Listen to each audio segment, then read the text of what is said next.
تعالیٰ نے آسمان و زمین کے درمیان ان چیزوں کو وجود بخش دیا، ان زمین پر ان چیزوں کو اللہ نے وجود بخشا جن کو یہ حق حاصل ہے کہ انہیں زمین کا ستارہ کہا جائے، زمین کا ستارہ کہا جائے، انہیں یہ حق حاصل ہے کہ زمین کا۔ اب بات یہ پڑ گئی کہ زمین کا ستارہ کہا جائے تو کسے کہا جائے؟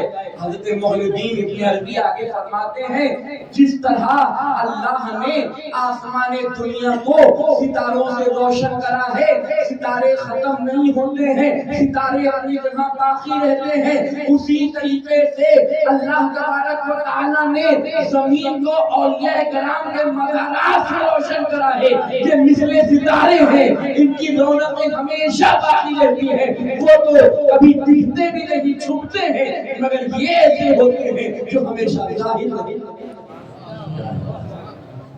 اولیاء کرام کے مزارات زمین کے ستارے ہیں، زمین کی زینت ہے۔ یہ حضرت مخدوم شاہ صفی کا آستانہ، مخدوم شاہ خادم صفی کا آستانہ، حضرت بقاءاللہ شاہ صاحب کا آستانہ، حضرت بقائی صاحب کا آستانہ، یہ زمین کی زینت ہے۔ اور یہ وہ اچھا اب دیکھیے اللہ اکبر، ہمارے عقیدوں کا ثبوت تو قرآن ہمیں دے رہا ہے۔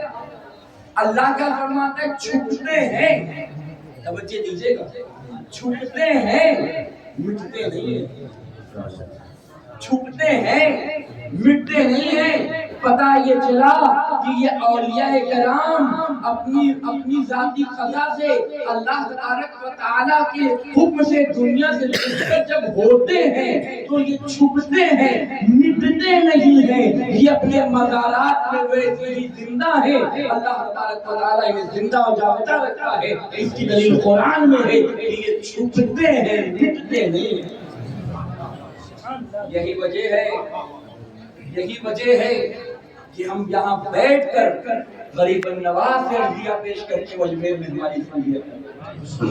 دنیا کے کسی کونے سے مولا کائنات کو پکار لیا جائے، مدد یوں شامل حال ہوتی ہے، وہ محسوس ہوتا ہے مولا مرتضیٰ نے نجف شریف سے اپنا دست دراز کر دیا اور ہم غلاموں کی مدد فرمائیں۔ یہ چھپتے ہیں، مٹتے نہیں ہیں۔ یہ اولیاء کرام کے مزارات زمین کی زینت ہیں، یہ زمین کے ستارے ہیں۔ اب جسے اللہ نے زمین کی زینت بنایا ہو اس کا مقام کتنا بلند و بالا ہوگا۔ اور پھر یہ اولیاء کرام جو ستارے ہیں اس کی نشاندہی ہمیں اور بھی بزرگوں نے کری ہے۔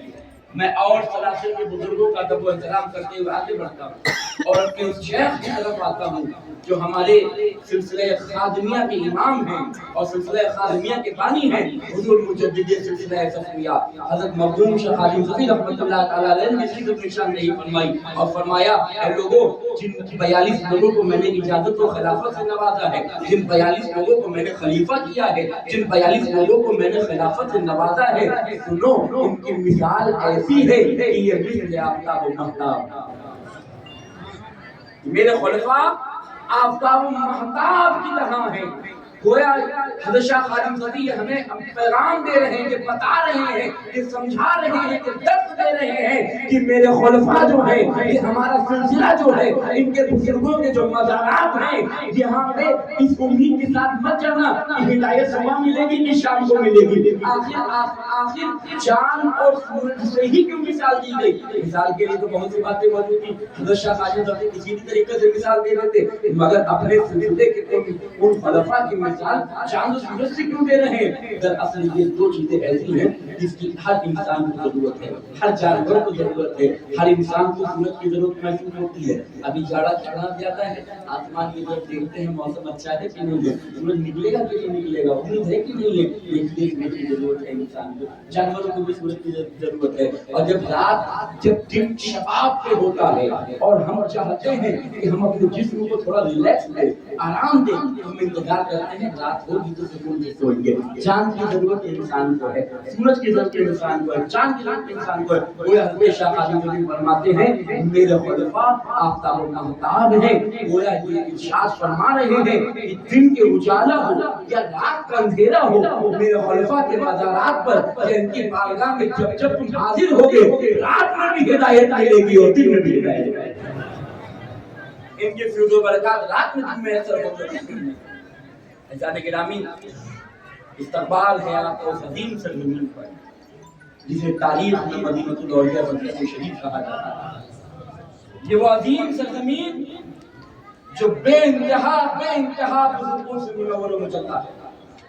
اب آ کے صحیح شریف میں داخل ہوئی اور نگاہیں دوڑائیے، محسوس ہوتا ہے کہ رسول پاک صلی اللہ علیہ وآلہ وسلم کا وہ جاری کیا ہوا فیضان جو مولا کائنات کے ذریعے سے اس امت میں بٹا ہے، اللہ تعالیٰ نے اس کا ایک مخصوص حصہ سے حقوق کو عطا کر دیا، ایک مخصوص حصہ سے حقوق کو عطا کر دیا۔